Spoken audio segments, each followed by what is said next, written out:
అప్పులపై బీఆర్ఎస్ తప్పుడు ప్రచారం చేస్తుందన్నారు డిప్యూటీ సీఎం బట్టి విక్రమార్క. మాజీ సీఎం కేసీఆర్ అసెంబ్లీకి రాకపోతే కాళేశ్వరం తప్పు నొప్పుకున్నట్లే అన్నారు మంత్రులు. యూరియా పేరుతో కాళేశ్వరంపై చర్చ జరగకుండా బీఆర్ఎస్ డ్రామాలు ఆడుతుందని ఫైర్ అయ్యారు. బీఆర్ఎస్ యూరియా ఆందోళన కార్యక్రమం కపట నాటకమన్నారు మంత్రులు. జలసౌదలో కాంగ్రెస్ ఎమ్మెల్యేలతో భేటీ అయిన మంత్రి ఉత్తమ్ కాళేశ్వరంపై చర్చలో అనుసరించాల్సిన వ్యూహంపై చర్చించారు. అసెంబ్లీలో కాళేశ్వరంపై పవర్ పాయింట్ ప్రెజెంటేషన్ ఇస్తామన్న బీఆర్ఎస్ ఎమ్మెల్యేలకు కౌంటర్ ఇచ్చారు డిప్యూటీ సీఎం బట్టి విక్రమార్క. సభలో ప్రతిపక్షాలకు పీపీటీ ఇచ్చే సంప్రదాయం లేదన్నారు. గత సంప్రదాయాన్నే తాము కొనసాగిస్తామన్నారు. అసెంబ్లీ సమావేశానికి ముందు మీడియాతో చిట్చాట్ చేశారు బట్టి. అప్పులపై బీఆర్ఎస్ తప్పుడు ప్రచారం చేస్తుందని ఫైర్ అయ్యారు. అప్పులపై వడ్డీలు బీఆర్ఎస్ నేతలు కడుతున్నారా అని ప్రశ్నించారు. అన్ని విషయాలు అసెంబ్లీలో బయటపెడతామని చెప్పారు.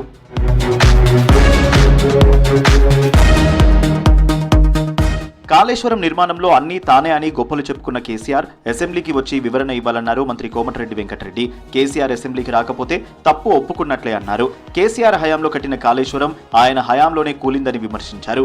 కాళేశ్వరం కమిషన్ రిపోర్టుకు భయపడే కేసీఆర్, హరీష్ రావు కోర్టుకు వెళ్లారని విమర్శించారు. అసెంబ్లీ మీడియా పాయింట్లో చిట్చాట్ చేశారు మంత్రి. అసెంబ్లీలో కాళేశ్వరం పూర్తి నివేదికపై కంప్లీట్ గా చర్చ ఉంటుందని తెలిపారు.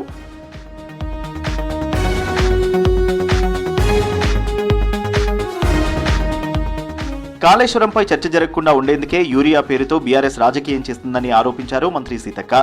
కాళేశ్వరం రిపోర్టుపై కోర్టులో ఏం తేలకపోవడంతో యూరియా అంశాన్ని తెరపైకి తెచ్చారని మండిపడ్డారు. కాళేశ్వరం కమిషన్ రిపోర్టుపై చర్చ అంటే బీఆర్ఎస్ ఎందుకు భయపడుతోందని ప్రశ్నించారు. అసెంబ్లీ ఆవరణలో చిట్చాట్లో పాల్గొన్నారు మంత్రి. రాహుల్ గాంధీ ఇచ్చిన మాట ప్రకారం రిజర్వేషన్లు అమలు చేస్తామన్నారు సీతక్క.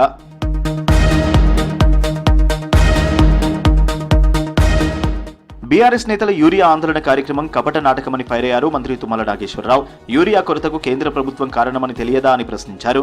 రైతు ముసుగులో ప్రేరేపిత ఉద్యమాలు చేస్తే ప్రజలు హర్షించరని మండిపడ్డారు. సర్కారును బద్నాం చేయాలని ప్రయత్నాలు చేస్తున్నారని ఆగ్రహం వ్యక్తం చేశారు.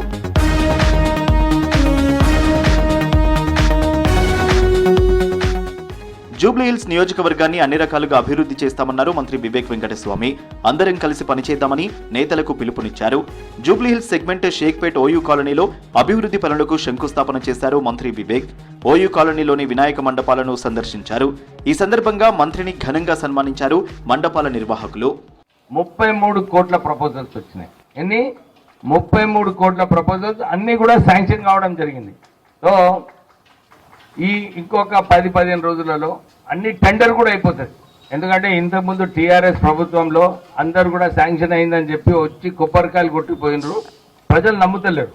ముఖ్యమంత్రి రేవంత్ రెడ్డి గారు కూడా స్పష్టంగా అన్ని డివిజన్లలో సరిగా పనులు కావాలి, ప్రత్యేకంగా మీరు చెప్పినట్టు ఫస్ట్ నాలీ కావాలి, తర్వాత సీసీ రోడ్ కావాలని చెప్పి వారి మంచి సజెషన్. అన్ని చోట్ల కూడా ఇట్లనే చేయాలి జోనల్ కమిషనర్ గారు.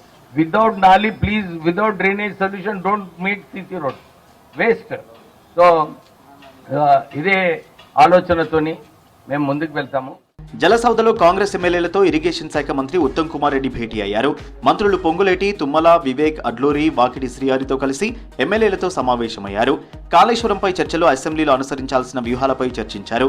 రేపు కాళేశ్వరం కమిషన్ రిపోర్టును అసెంబ్లీలో ప్రవేశపెట్టనుంది ప్రభుత్వం. చర్చ సమయంలో ఎలా వ్యవహరించాలో ఎమ్మెల్యేలకు సూచనలు, సలహాలు ఇచ్చారు ఉత్తమ్.